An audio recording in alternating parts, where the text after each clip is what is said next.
That's her, a voice murmurs, the one who killed her mother. The whisper, sharp as a shard of glass, cuts through the polite symphony of the Drake annual charity gala. From a velvet armchair tucked into a dark corner, Emma Drake hears it all. She has learned over the last 10 years that sound is a weapon. She perceives the grand ballroom not as a space of light and color, but as a treacherous landscape of noise. The clinking of champagne flutes is a constant, brittle chatter.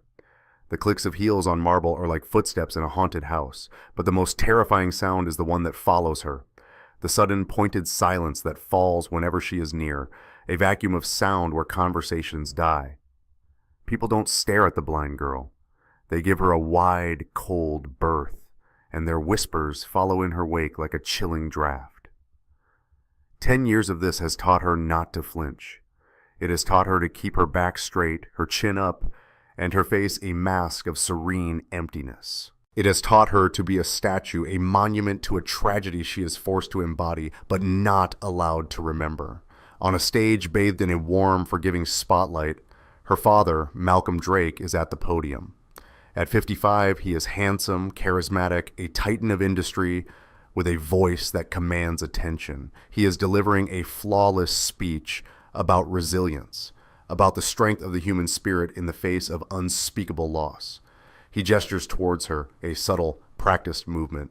"My daughter Emma," he says, his voice thick with a perfectly measured dose of grief. Her courage every single day is an inspiration to us all. A wave of manufactured pity washes through the room, a collective sigh from 300 people in designer gowns and bespoke suits. They see the brave father, the tragic hero standing strong for his broken child, and they see her, the source of his heroic pain, his tragic burden. Working his janitorial shift along the far wall, Darius Mitchell, a black single dad in his 30s, watches from the shadows. His dark brown hands empty a silver champagne bucket. His movements are quiet and efficient.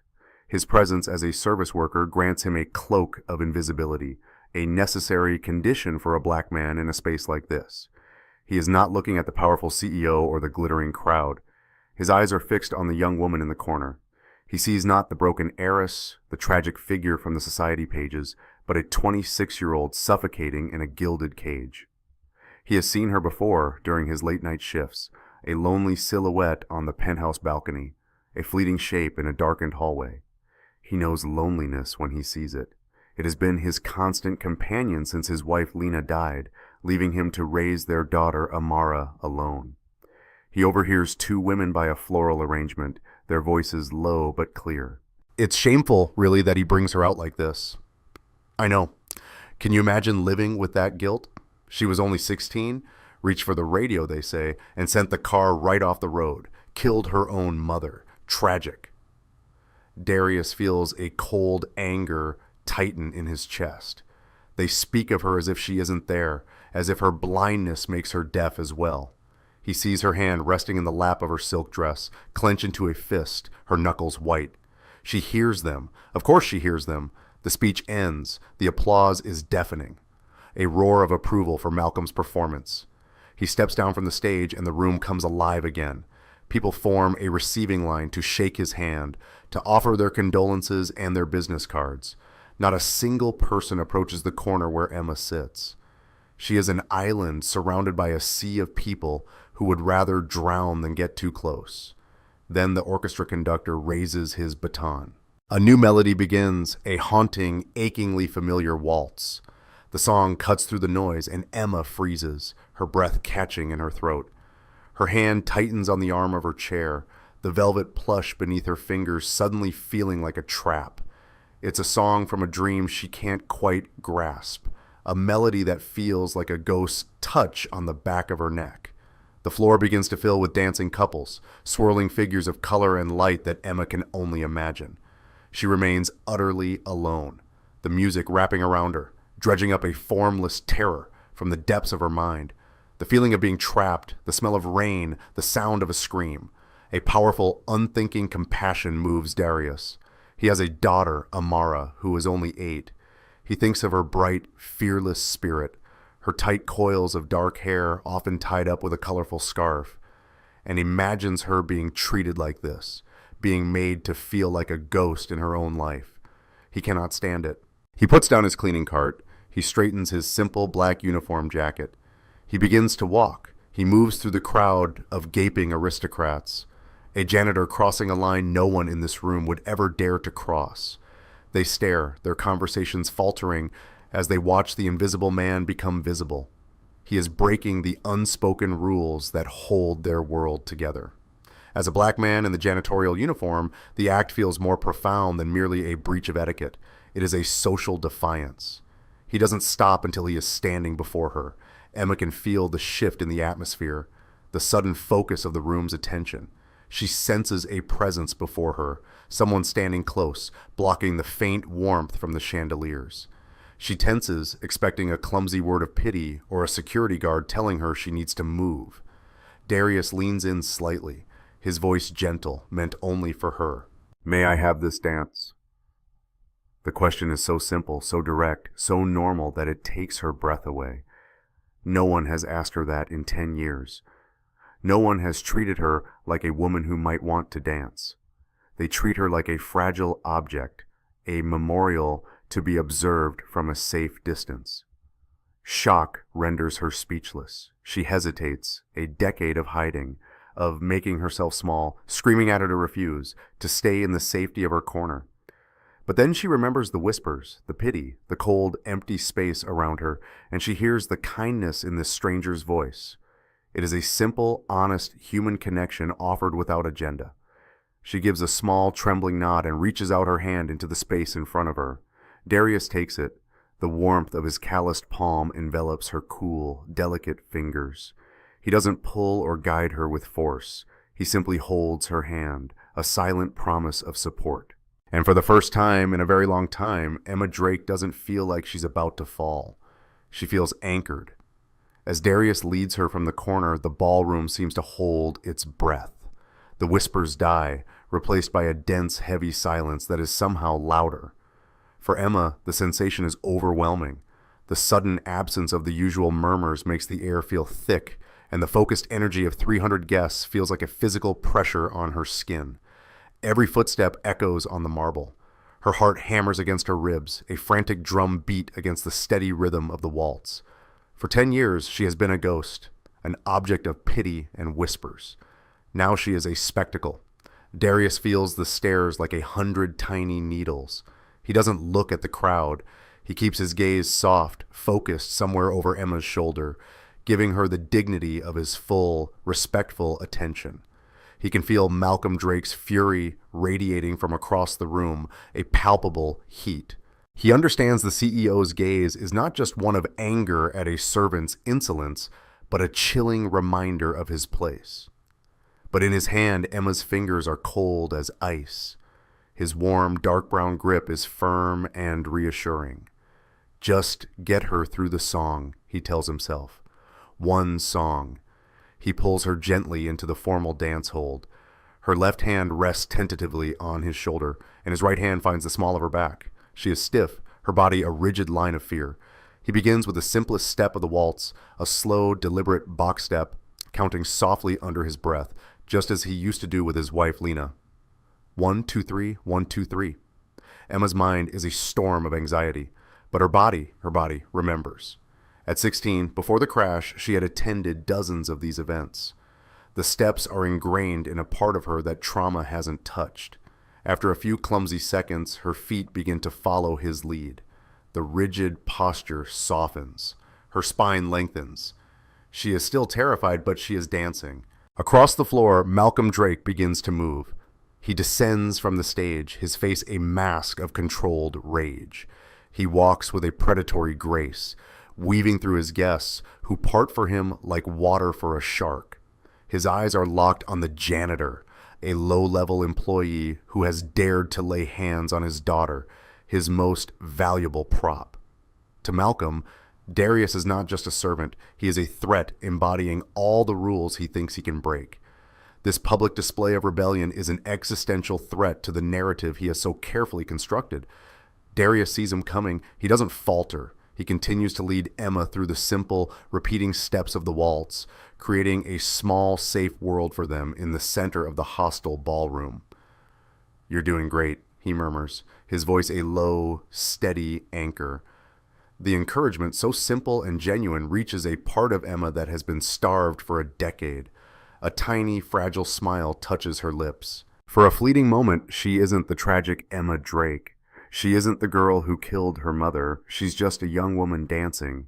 But the music continues its haunting refrain. And with the movement, the key turns further in the locked door of her memory. The melody is no longer just a song.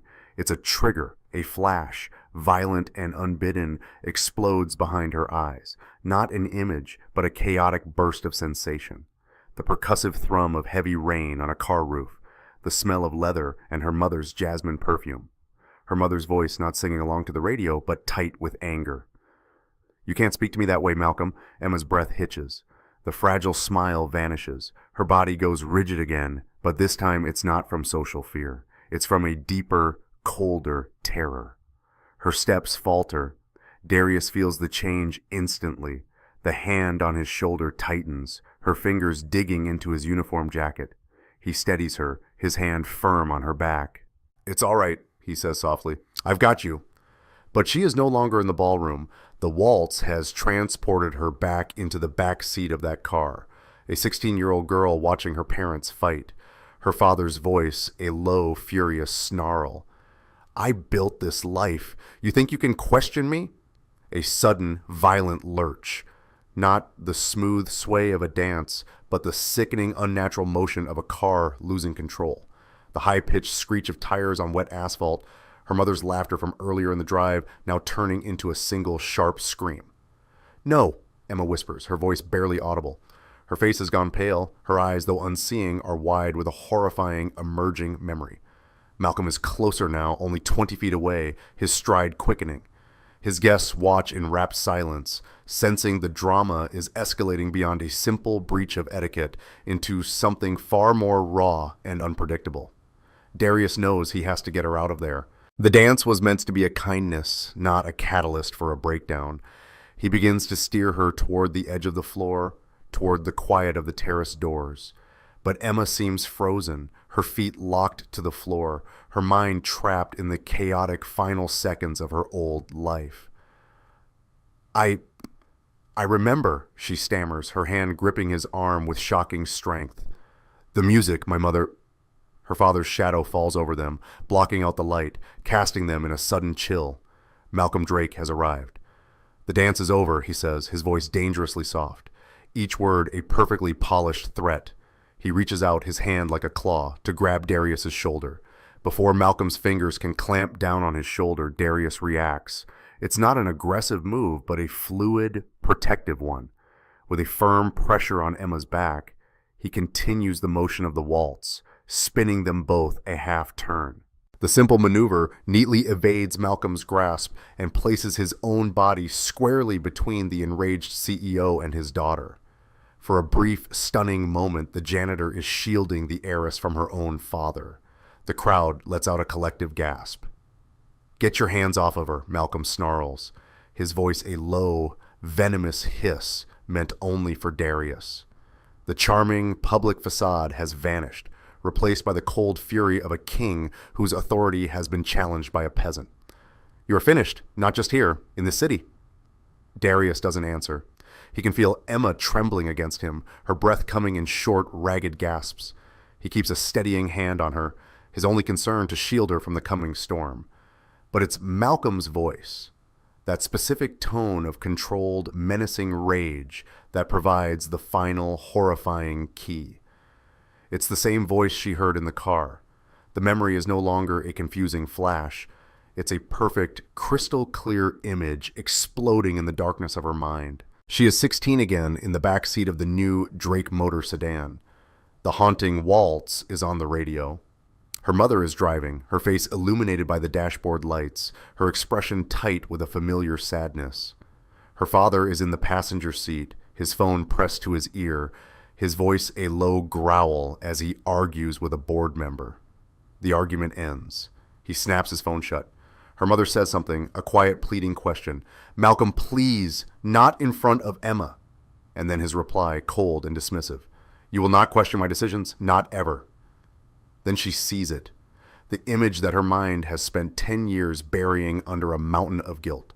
Her father's arm, clad in the dark gray wool of his suit jacket, shooting across the center console. She sees his hand with its heavy gold signet ring clamping down over their mother's on the steering wheel. She remembers the violent, brutal jerk as he wrenched the wheel to the right. The lie shatters. It wasn't a distraction. It wasn't the radio. It wasn't her. It was an act of rage. Emma tears herself away from Darius's protective hold. She stumbles forward, her body shaking uncontrollably, not with fear, but with the seismic shock of a decade of self-hatred being obliterated in a single instant. The orchestra has faltered into silence. The entire vast ballroom is utterly still.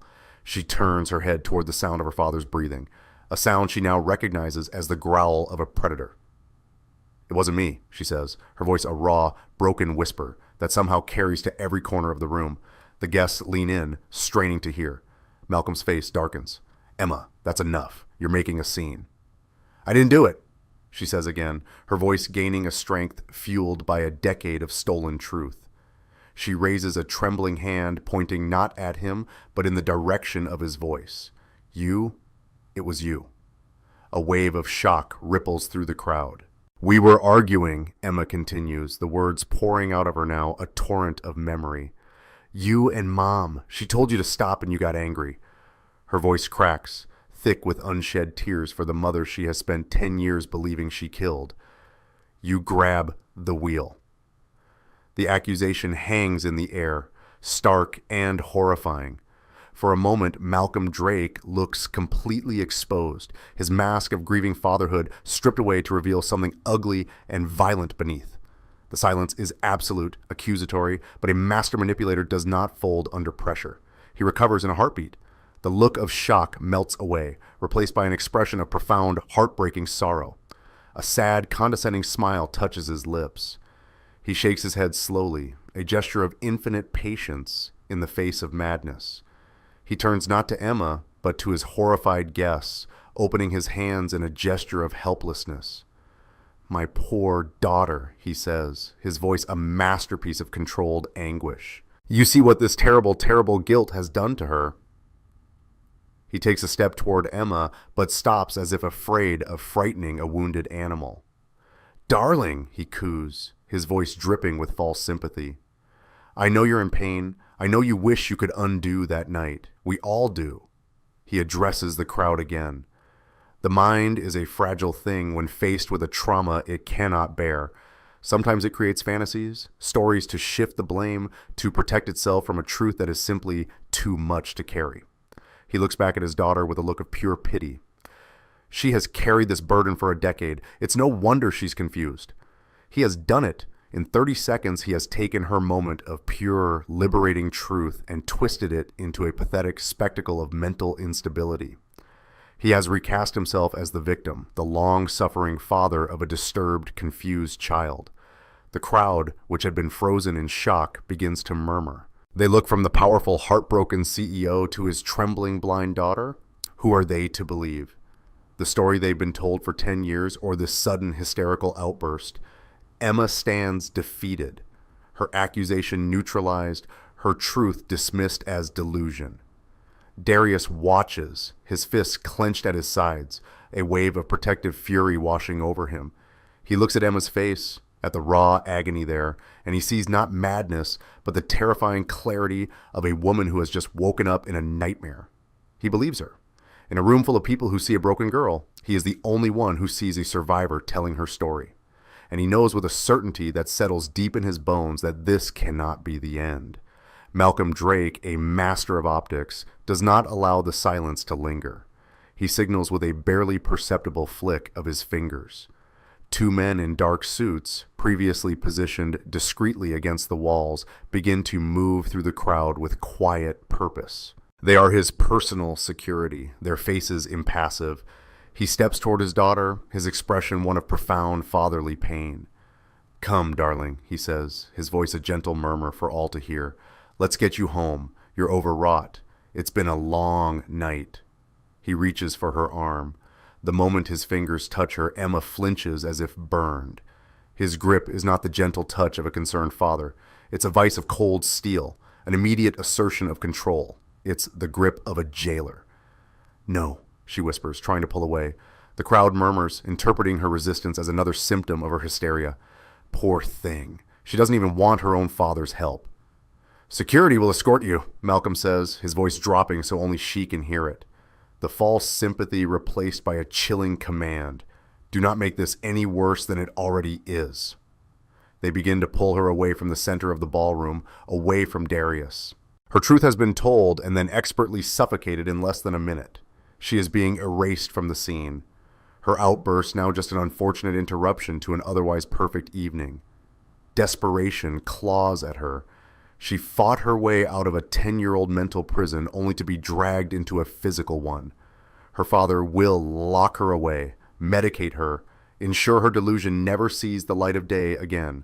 She has one chance, one ally, the stranger whose simple kindness unlocked everything.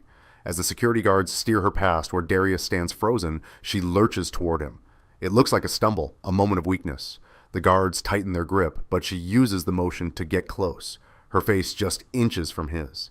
"The back seat," she whispers, her voice a frantic, desperate rush of words against his ear. "I was filming the storm on my phone." "The video, it's in the cloud. I don't remember the password." Rup. Her eyes, beautiful and blind and full of a terrifying, newfound clarity, are aimed at his face. It's a plea, a prayer, and a passing of a torch, all in one breathless sentence. Before Darius can respond, before he can even process the immense weight of what she has just told him, she is gone, swept away by the guards and her father, who places a possessive arm around her shoulders, performing his role of the beautiful parent to the very end. The crowd parts for them, their faces a mixture of pity and morbid curiosity. Then they are gone, and the ballroom begins to buzz with the delicious, scandalous gossip of the year. Darius is left standing alone on the vast, empty dance floor. The music is still silent. The invisible man is now the most visible person in the room. He is the janitor who danced with the heiress, the catalyst for the chaos. A portly man in a tuxedo, the hotel manager approaches him, his face flushed with anger and embarrassment. "Mitchell," the manager sputters, his voice trembling with rage. "What in God's name do you think you were doing?" Darius says nothing. His mind is reeling, the echo of Emma's whisper overwriting everything else. "The video, it's in the cloud." "You're a janitor. Your job is to be invisible," the manager continues, his voice rising. "You have caused a catastrophic embarrassment for Mr. Drake and for this establishment. You're fired, of course. Get your things from your locker and be out of the service exit in 5 minutes. If I see you anywhere on this property again, I will have you arrested for trespassing."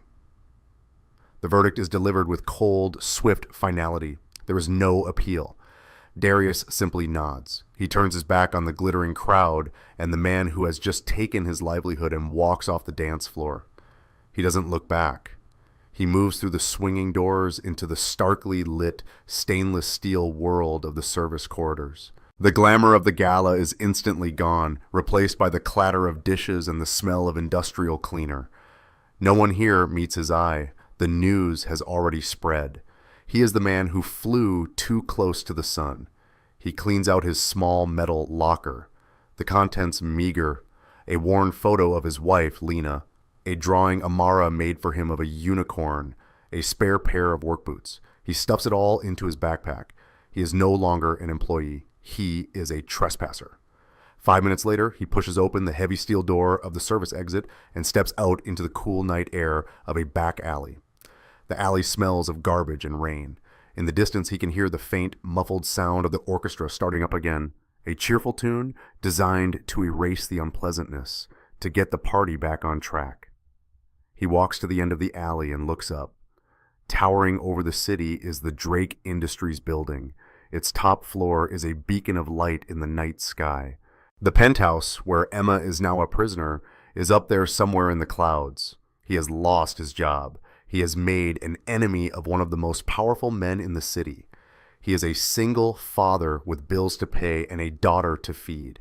He has every reason to walk away, to forget the crazy, beautiful blind girl and the secret she whispered in his ear. But he can't. He thinks of the decade of guilt she carried. He thinks of the monstrous lie Malcolm told, and he thinks of his own wife, Lena, whose name was slandered and whose memory was sacrificed to protect that lie. He clutches the straps of his backpack. He has nothing, no access, no money, no power. All he has is a whispered secret and a promise he made to himself a long time ago to always fight for the truth. The odds are impossible. But standing there in the alley, a fired janitor against a billionaire, Darius Mitchell makes a choice. He will not walk away. He will find that password. He will find that video. He will fight for the ghost of his wife and the future of the woman he danced with. The first light of dawn was filtering through the blinds of his small apartment. When Darius finally got home, he moved with a quiet stealth of a man who didn't want to wake his sleeping child. The adrenaline from the gala had long since worn off, leaving behind a bone-deep exhaustion and the cold, gnawing anxiety of unemployment. His job at the Drake Tower hadn't been glamorous, but it had been steady. It paid the rent. It put food on the table for Amara. He checked on her first. She was curled up in her bed, a tangle of limbs and natural, tight black coils. Her favorite stuffed fox clutched under her chin. A wave of fierce, protective love washed over him, so potent it almost brought him to his knees. What had he done? He had risked everything for a woman he didn't even know, and now Amara would pay the price. He gently tucked her blanket around her shoulders and backed out of the room, closing the door to a soft click. In the kitchen he made coffee, the familiar ritual, a small comfort in a world that had been turned upside down. He sat at the small table and pulled out his phone. He already knew what he would find. The headlines were everywhere. A coordinated media assault. Drake heiress in shocking public breakdown at charity gala. Concern for Emma Drake's mental state after bizarre accusations. CEO Malcolm Drake asked for privacy as daughter struggles with decade-old trauma. They were all spinning the same story, the one Malcolm had crafted in an instant on that dance floor. Emma was the disturbed, tragic figure. Her father was the noble, suffering patriarch. The janitor, when mentioned at all, was a footnote, an unidentified employee whose inappropriate actions may have triggered the episode. They had erased him just as they had erased Emma's truth. He scrolled through the comment sections, a pit forming in his stomach. The public had swallowed the lie whole. So sad. That poor girl needs help. Her father is a saint for putting up with that. I can't believe they let a janitor just walk up to her like that. He snapped the phone shut. The injustice of it all, a bitter taste in his mouth. They had no idea. They saw a performance and believed it was reality. Daddy. Amara stood in the kitchen doorway, rubbing the sleep from her eyes. You're home early. Darius forced a smile. Morning, sweet pea. Yeah, it was a slow night. She padded over to him and climbed into his lap, her usual morning ritual. Can you make pancakes? The ones with the chocolate chip smiley faces. You bet, he said, his voice thick with emotion as he hugged her tight. As he flipped pancakes, Amara chattered about school, about her friends, about a dream she'd had where their stuffed fox could talk. Her innocent, happy world was the one thing Malcolm Drake couldn't touch, and Darius swore he would do anything to keep it that way. Are you going to work again tonight? She asked, her mouth full of pancake. Darius paused. No, honey, I decided to take a new job, a better one. The lie felt like ash in his mouth, but he couldn't tell her the truth. He couldn't put the weight of his problems on her small, squozo shoulders. He spent the day with her, a forced, cheerful performance of normality. They went to the park, they read books, they built a pillow fort in the living room, but with every laugh, every hug, his mind was racing, turning over the impossible problem. The video, it's in the cloud. I don't remember the password. How could he possibly help her now? He was an outsider. The Drake Tower was a fortress, and he had been exiled from it. Emma was a prisoner in the penthouse, likely under constant watch, her phone and computer taken away. She couldn't help him, and he couldn't reach her.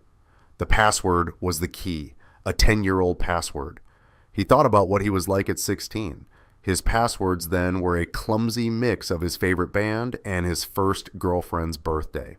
A 16-year-old girl's password would be something deeply personal from that specific time in her life. A favorite book, a secret nickname, the name of a pet. The answer wasn't in a database, it was in Emma's past. A past that was physically located in that penthouse. Her old room, her old belongings. They had to hold a clue. The plan that began to form in his mind was insane. It was reckless. If he was caught, he wouldn't just be charged with trespassing, Drake would bury him. He would lose Amara. But then he pictured Emma's face at the gala the moment her memory returned. The brief, brilliant flash of liberation before her father extinguished it. He thought of his own wife's name being dragged through the mud for a decade. The risk was immense, but the cost of doing nothing was higher. That night, after he tucked Amara into bed, he walked to his closet. He pulled out his old janitor's uniform. It was clean, pressed, and hung in a plastic garment bag. He laid it on his bed. He knew the building's routines. He knew the graveyard shift from 2 to 5 a.m. was the quietest. He knew the West Side service entrance had a security camera with a notorious blind spot by the recycling dumpsters. He knew that the third-floor freight elevator was rarely used after midnight. He had been invisible for a reason. He had watched. He had learned.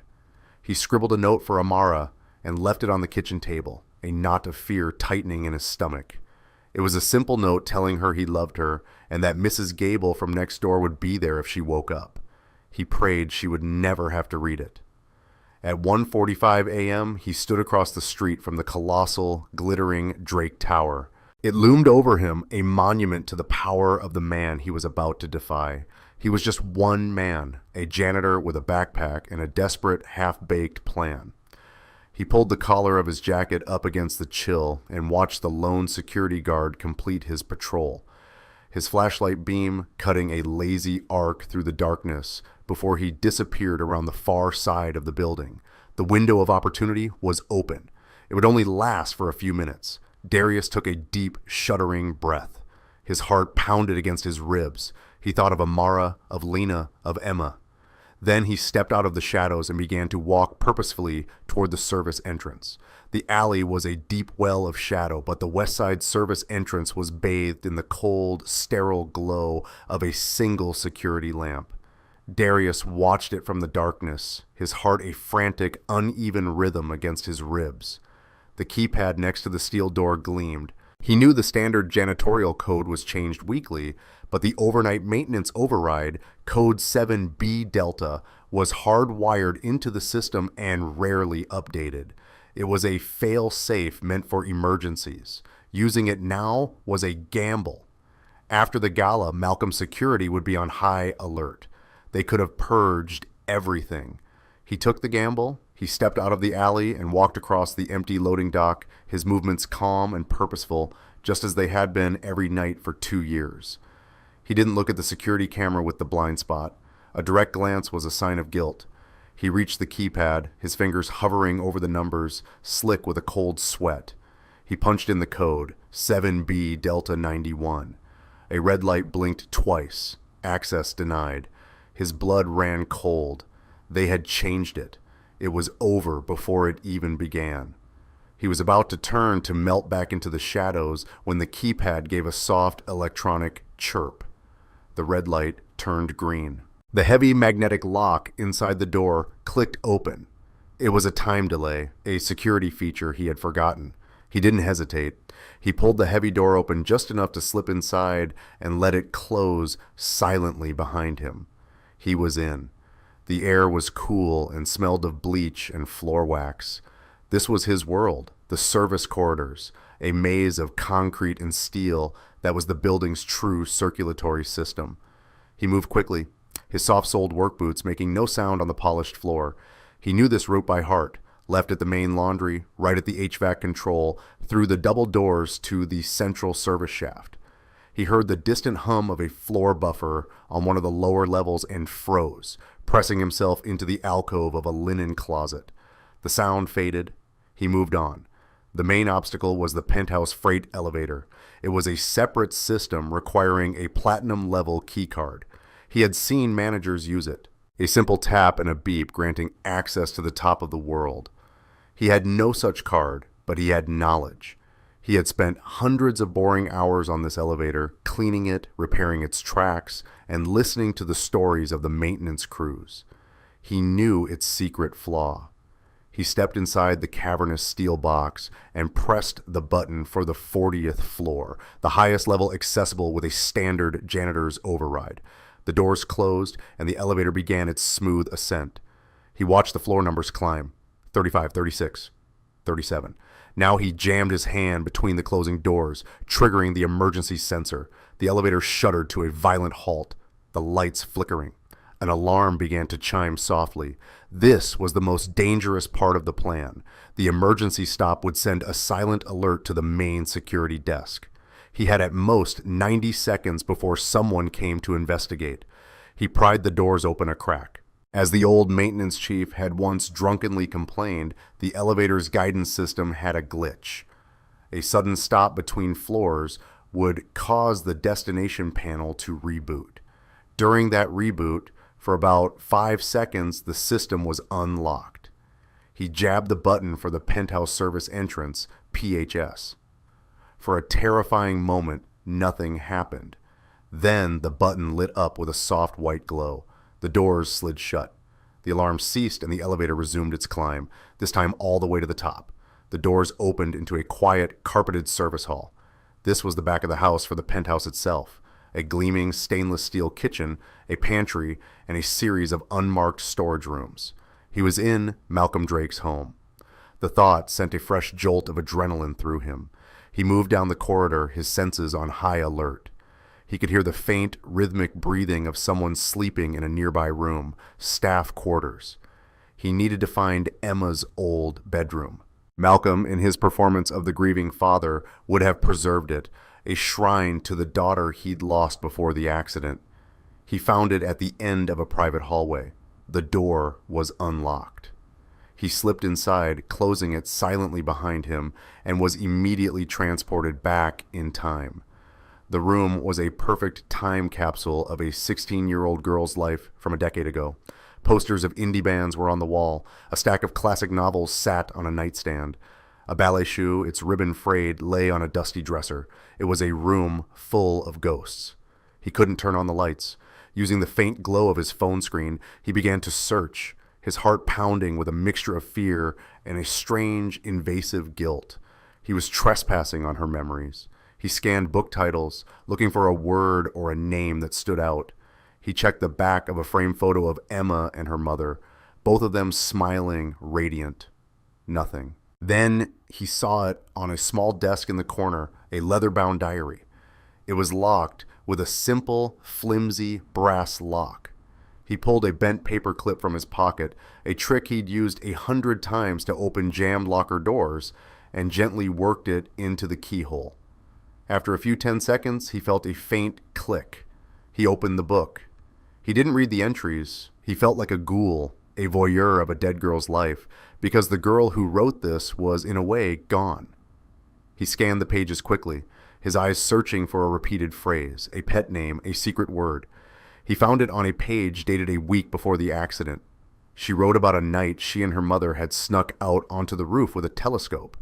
Her mother had pointed out a specific constellation and told her a story about it. Emma had written, "Mom says that no matter what happens, I should always look for Cassiopeia. She says it's our star. She calls me her starlight." The word jumped off the page. Starlight. It felt right. It was sentimental, secret, a word of love tied to her mother and a memory before the fall. This had to be it. He had the key. He carefully relocked the diary and placed it back on the desk exactly where he had found it. He had what he came for. Now he just had to get out. He was turning to leave when he heard it, a soft click from down the hall. The sound of a doorknob turning. Someone was awake. Darius froze, his body rigid. The only way out was through the door he had just come in. He was trapped, a ghost in a room full of ghosts, and the owner of the house was stirring. Darius didn't think. He moved. His body reacted with the primal instinct to hide, diving into the deep walk-in closet and pulling the heavy wooden door shut, leaving only a hairline crack to see through. He held his breath, his back pressed against a row of musty-smelling coats, his heart hammering a deafening rhythm in his ears. The closet was pitch black and smelled of cedar and forgotten perfume. Soft, hesitant footsteps approached in the hallway and stopped directly outside the door. The brass doorknob turned with an agonizingly slow creak. The door swung open, casting a sliver of pale moonlight from the room's large window across the floor. A figure stepped inside. It was Emma. She was wearing a simple white silk nightgown, her bare feet silent on the thick rug. She moved with the unnerving grace of someone navigating a familiar space in total darkness. Her hands held slightly out in front of her, not for balance, but as feelers. Her face was a pale, haunted mask in the gloom. Darius's mind raced. What was she doing here? Was she sleepwalking, or had the trauma of the evening drawn her back to the last place she had been whole? She drifted through the room like a ghost, her fingertips brushing lightly against the surfaces of her past life. She touched the wooden frame of her desk, the cold glass of a picture frame, the soft, worn fabric of the armchair in the corner. It was a pilgrimage of touch, a desperate attempt to connect with the girl she had been before the crash. She came to a stop in the middle of the room, her head tilted as if listening to a sound no one else could hear. "Mama," she whispered, the single word, so full of a decade of loss that it was a physical blow. Darius felt his own grief for his wife, Lena, rise in his throat. Emma sank down onto the edge of her old bed, her shoulders slumping. She was no longer the poised, defiant woman from the Gala. She was just a girl in a dark room, lost and alone. Darius watched, frozen, a helpless witness to her profound sorrow. He felt like a ghoul, a trespasser on the most sacred ground of her grief. Then she whispered another word, a name spoken to the ghosts in the room. "Starlight," she breathed. The word, a sigh of pure longing. It was a confirmation. Darius's heart leaped. He had the right password. He had the key. His relief was immediately crushed by a new wave of terror. Emma, in her blind exploration of the room, began to move again. She stood and walked toward the dresser, the very piece of furniture that stood next to the closet where he was hiding. Her hand traced the edge of the wood, getting closer and closer to the closet door.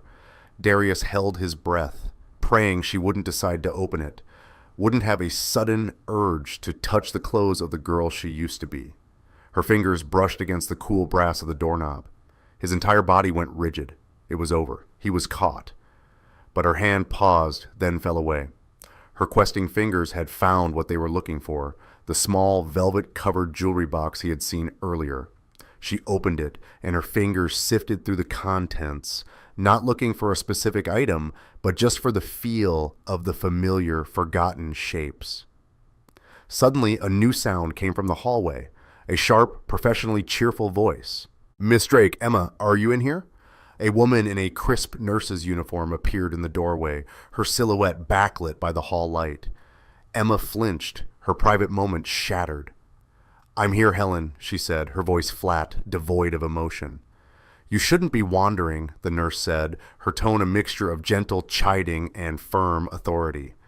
"Your father was very clear. You need your rest." "This was my room," Emma said quietly, a statement of fact, not a protest. "I know, dear, but your new room has everything you need," the nurse said, walking over and gently taking Emma's arm. "Come on, let's get you back to bed. I'll make you some warm milk." The words were kind, but the action was that of a guard leading a prisoner.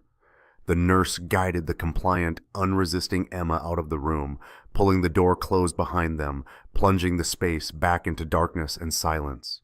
Darius waited, his muscles screaming from the tension, for what felt like an eternity. He counted to 500 before he dared to move. He eased the closet door open and slipped back into the room, his mission complete, but his heart heavy with what he had just witnessed.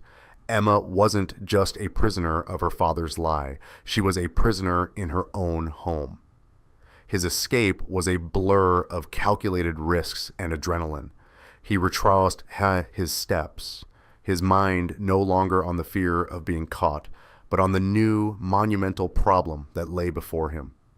He made it to the freight elevator, down to the ground floor, and out the service entrance into the pre-dawn chill without incident. He walked the deserted city streets as the first gray light of morning began to erase the stars. He had done the impossible. He had broken into the fortress and stolen the secret. He had the password. He let himself into his apartment, the silence a welcome relief. Amara was still sound asleep.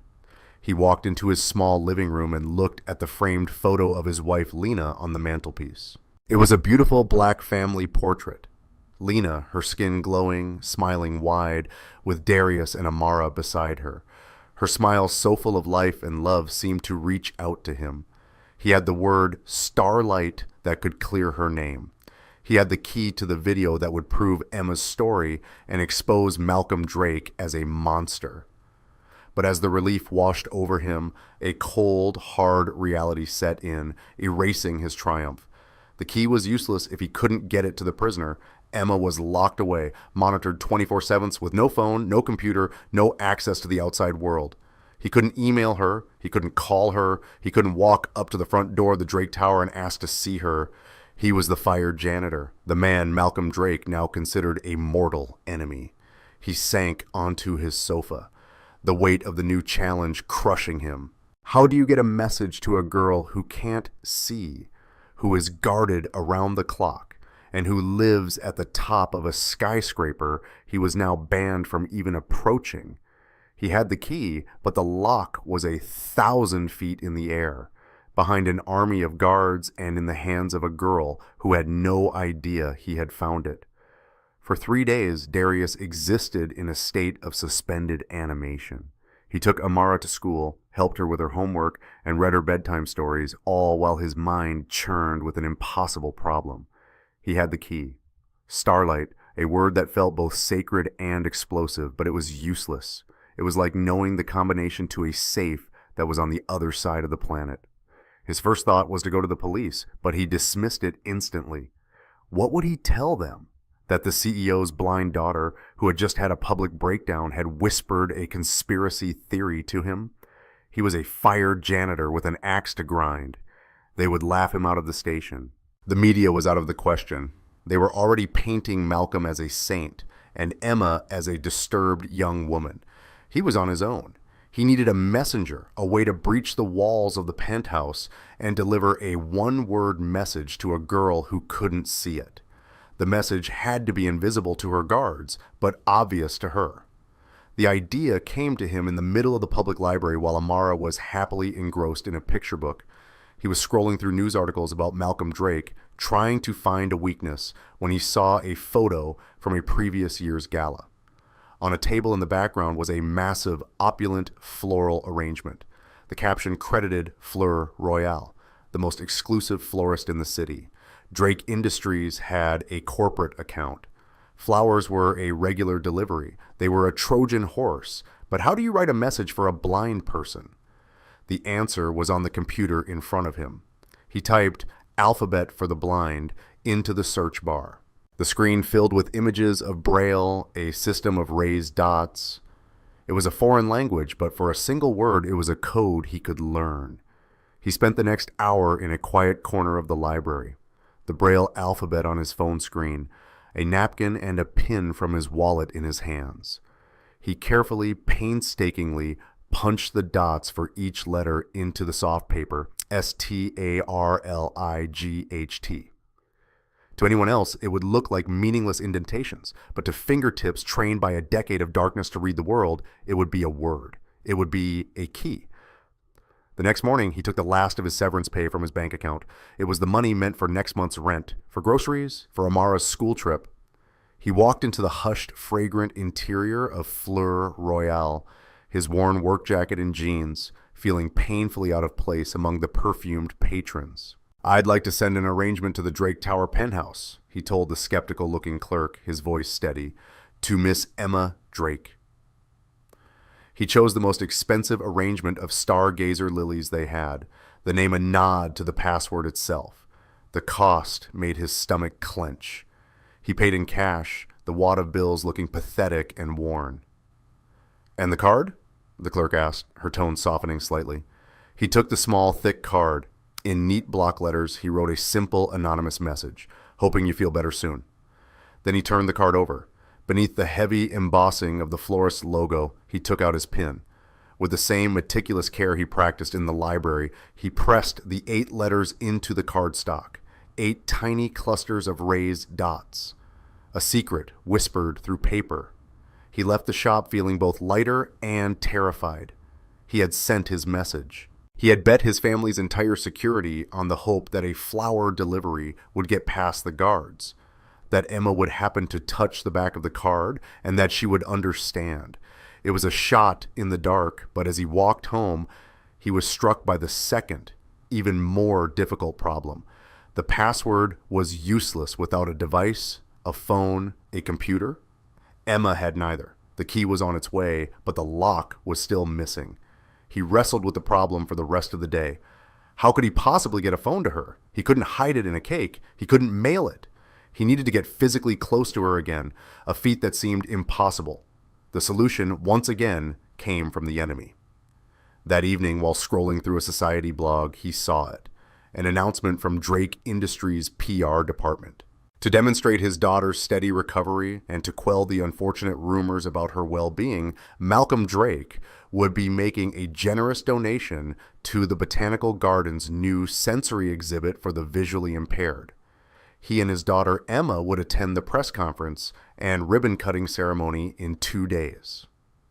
It was a classic Malcolm Drake move, a brilliant, cynical piece of public relations theater.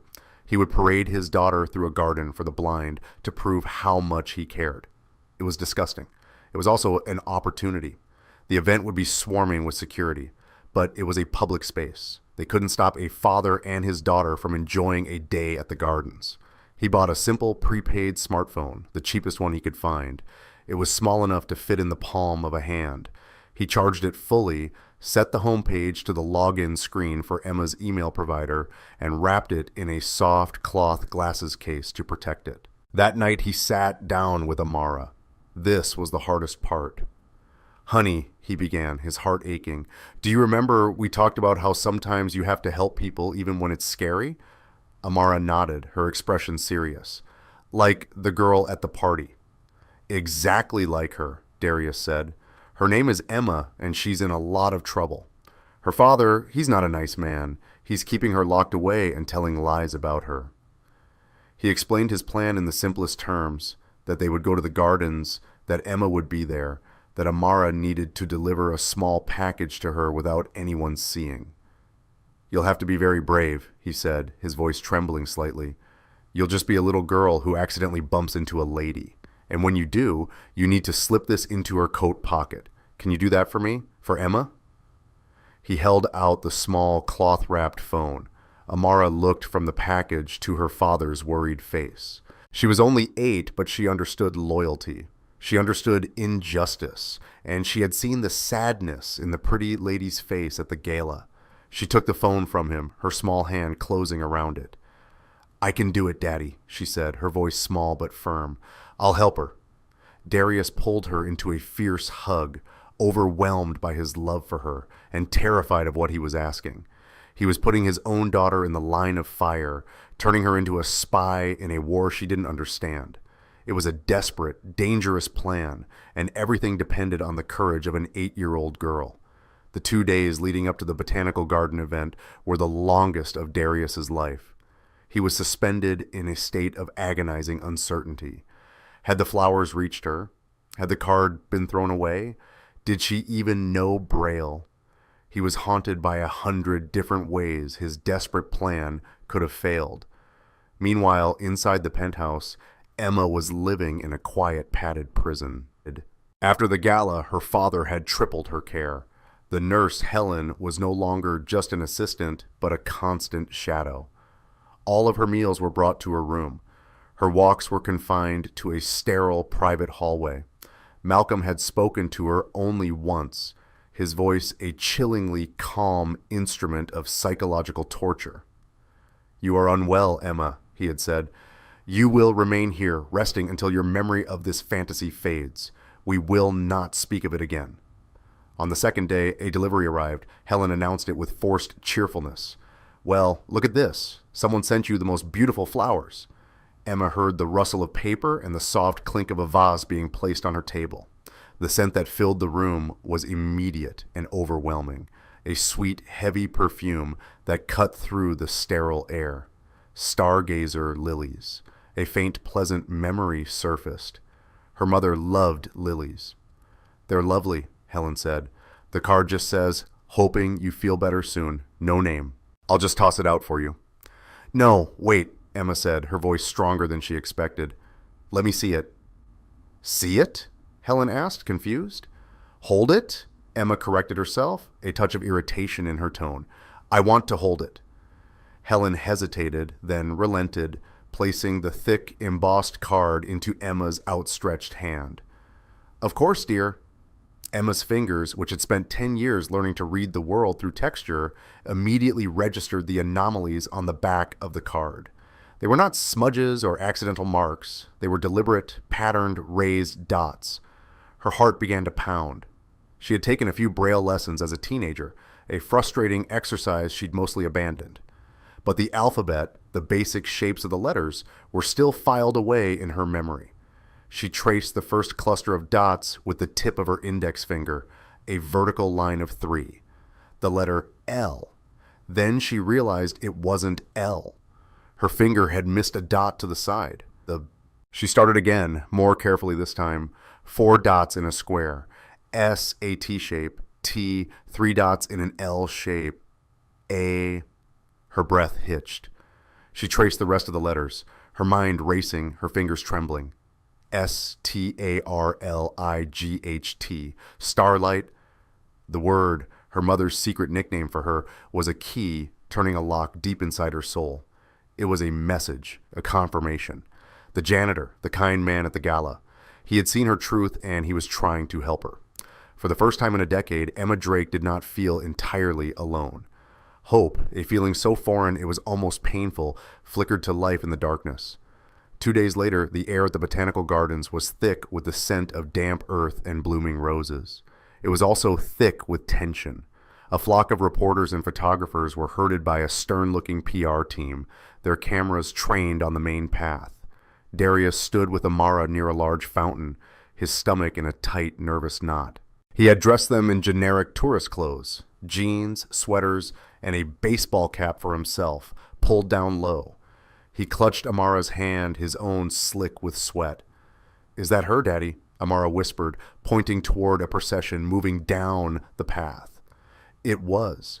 Malcolm Drake was in his element, smiling for the cameras, one hand held up to greet a city council member. His other hand was gripping Emma's arm. She was dressed in an elegant cream-colored coat, her face hidden behind dark glasses, her expression unreadable. She walked where he guided her, a beautiful silent puppet.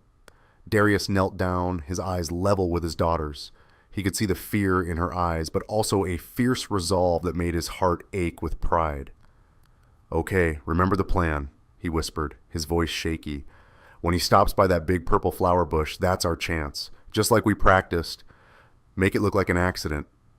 He pressed the small cloth-wrapped phone into her hand.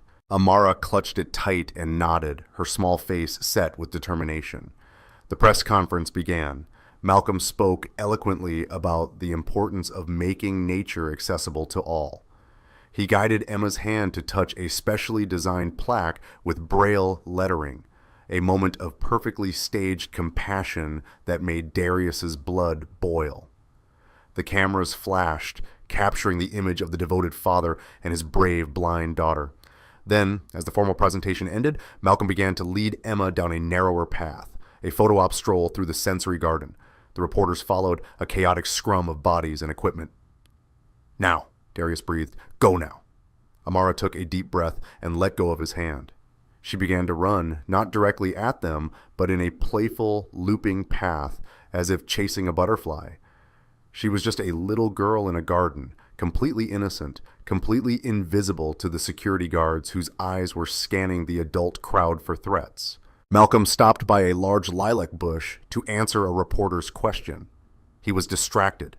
His grip on Emma's arm loosened for a fraction of a second. It was all the time Amara needed.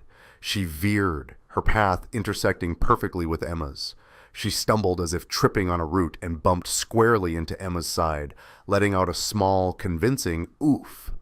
"Oh, I'm so sorry," Amara cried out, looking up with wide, apologetic eyes. In that single fluid motion of the collision, her small hand darted into the deep open pocket of Emma's coat and released the phone. Emma flinched, startled by the unexpected contact. The two security guards tensed, taking a step forward. Malcolm looked down, his face a mask of annoyance at the interruption. Darius was there in an instant, playing his part. "Amara, I am so sorry, Mr. Drake. Miss Drake, she's a bit clumsy today." He grabbed Amara's hand, his expression a perfect blend of embarrassment and paternal frustration. "Come on, honey, let's go. We're bothering these people." He pulled a starstruck-looking Amara away, melting back into a crowd of onlookers before anyone could get a good look at his face. They didn't stop walking until they were out of the gardens and halfway down the street. The immediate danger was over. They were clear. Back in the garden, Emma stood beside her father as he smoothly redirected the press. Her mind was reeling. She had felt the bump, heard the little girl's apology, and then felt the small, hard, cloth-wrapped object slide into her pocket. It was still there, a secret weight against her leg. Her heart was pounding. She knew with absolute certainty what it was, and she knew with the same certainty who had sent it.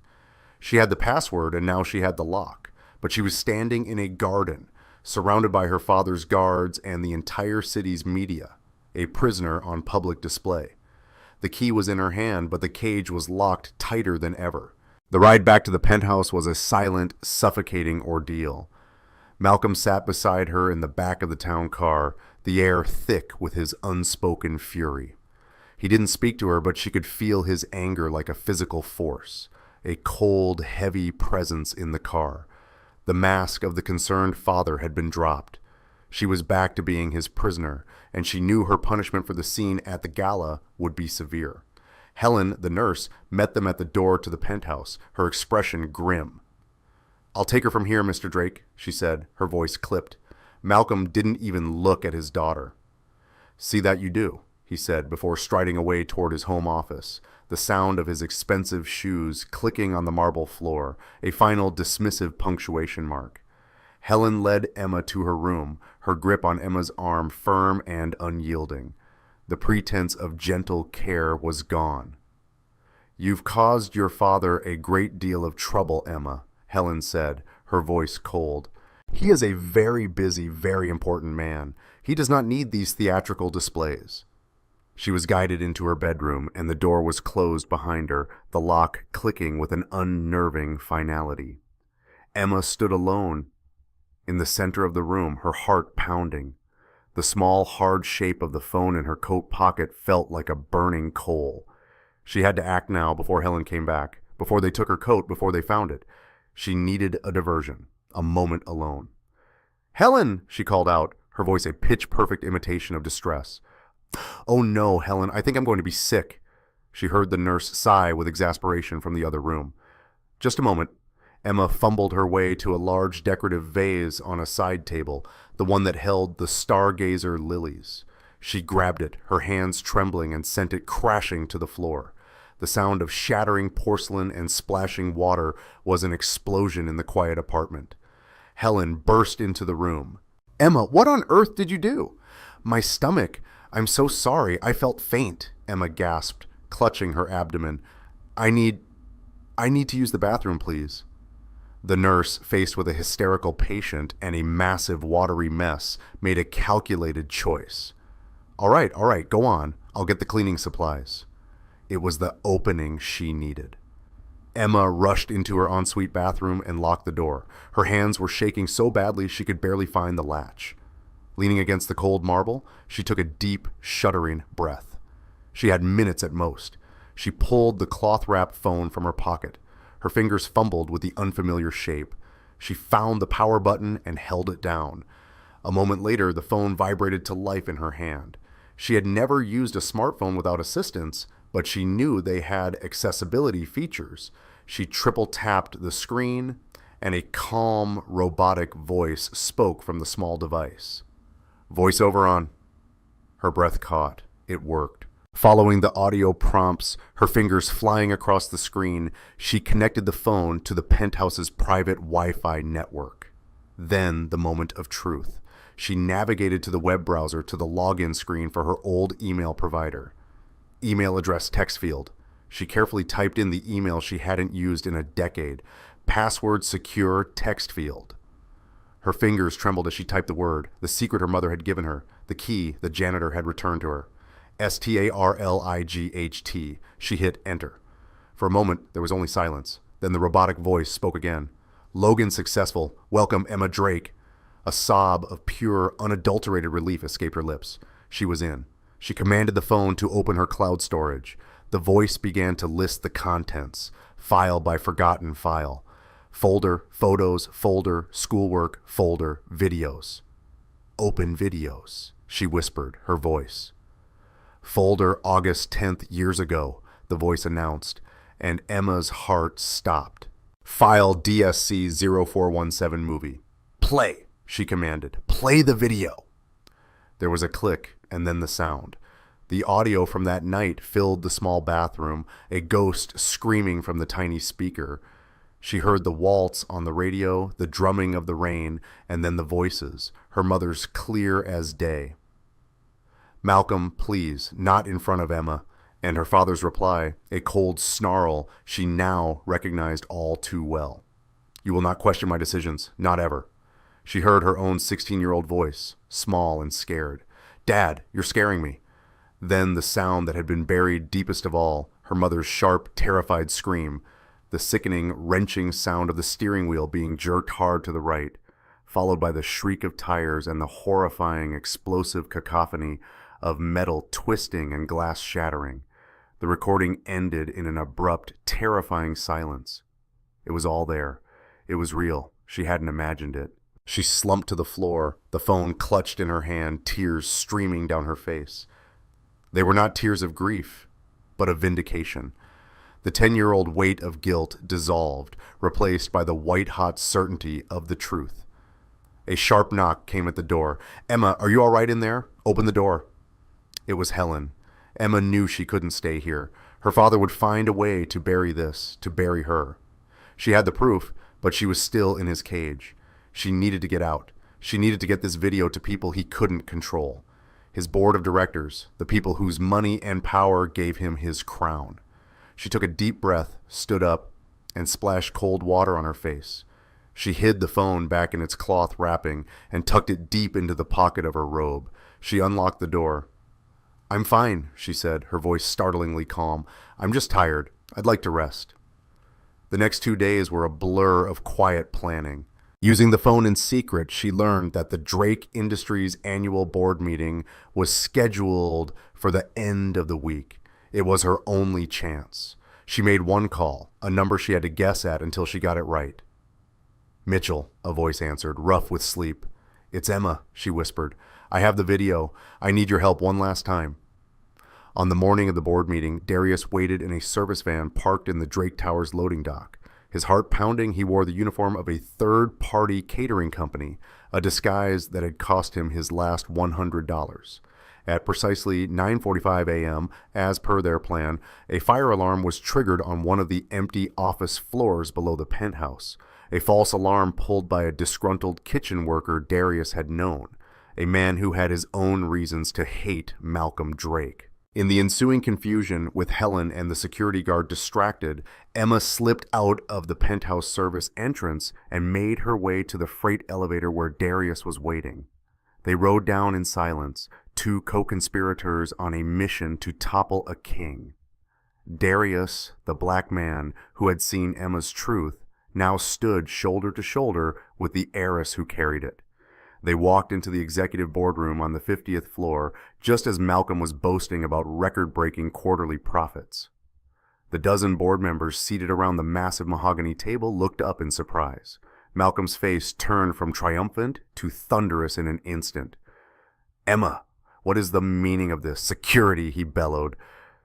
They're a little busy, Father, Emma said, her voice calm and clear as she walked toward the head of the table. Darius followed a few steps behind, a silent guardian. Before you have me thrown out, Emma continued, addressing the board. I have a piece of old business I believe is relevant to the company's integrity. A recording from 10 years ago. Before Malcolm could react, she took out the small phone and with a few practiced taps, connected it via Bluetooth to the room's state-of-the-art sound system. What is this foolishness? A board member demanded. Listen, was all Emma said. She pressed play.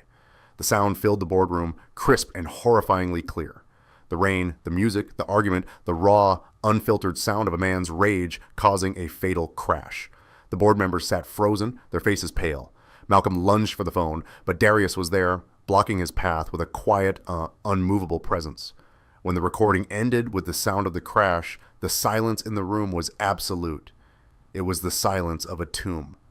Malcolm Drake, exposed and defeated, sank into his chair, his face the color of ash.